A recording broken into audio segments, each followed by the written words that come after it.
You've heard of the spiteful brake van, but now get ready for the Schizoid brake van.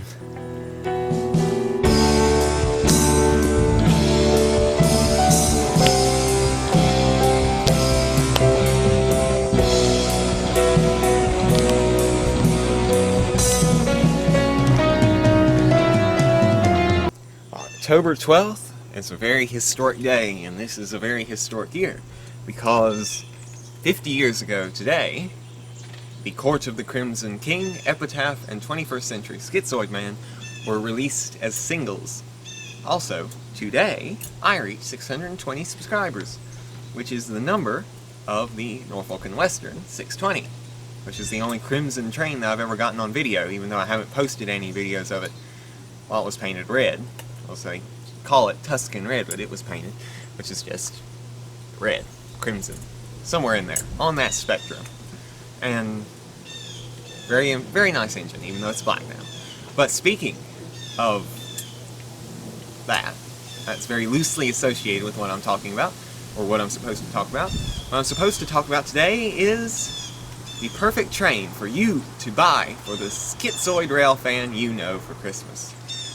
And I've known about this for quite a few months, but every time I bring this up to somebody, they go, huh? Apparently I'm the only person I know who watches the Railfan Ravenhawk 6910 and his reading of Lionel's store catalogs on YouTube. And a few months ago he posted his reading of this year's catalog, and he brought up the Milwaukee Road Class EP2. And those engines were built in 1919, so this is their 100th anniversary. And they were called the Bipolars. Isn't that funny?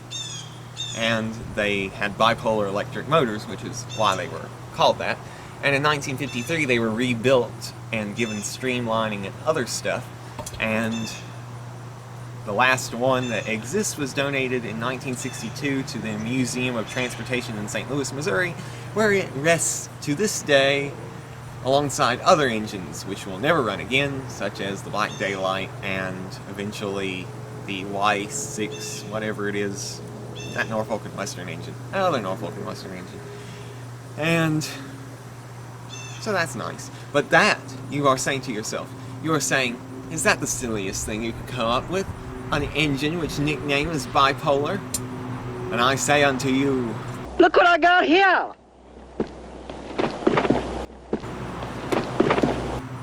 They took the bipolar engine, the engine which has historically been called the bipolar engine, and gave it the Polar Express paint, and then released this product as an official product, which you can buy for every crazy person you know this Christmas.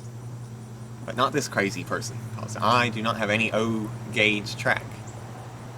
And it's also $1,300, which, for my first O-gauge engine, that's not what I'm going to be paying. Even though I would really like to have it sitting on a shelf and say, see that engine? That's the Bipolar Express, he. And that's about it for this video. That's all really I have to say. I just wanted to bring to your attention that the Bipolar Express exists and is a real thing that you can buy for your crazy Railfans and your crazy foamers. But the issue is, it's electric, so it doesn't really attract the foamers quite as much as a steam engine would be. But of course, how could you have a bipolar electric engine that has, is a steam engine?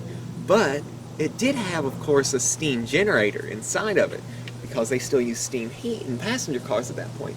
So, I mean, it is kind of a steam engine, but, I mean, not really a steam engine, more like a steam generator, which it had, of course. And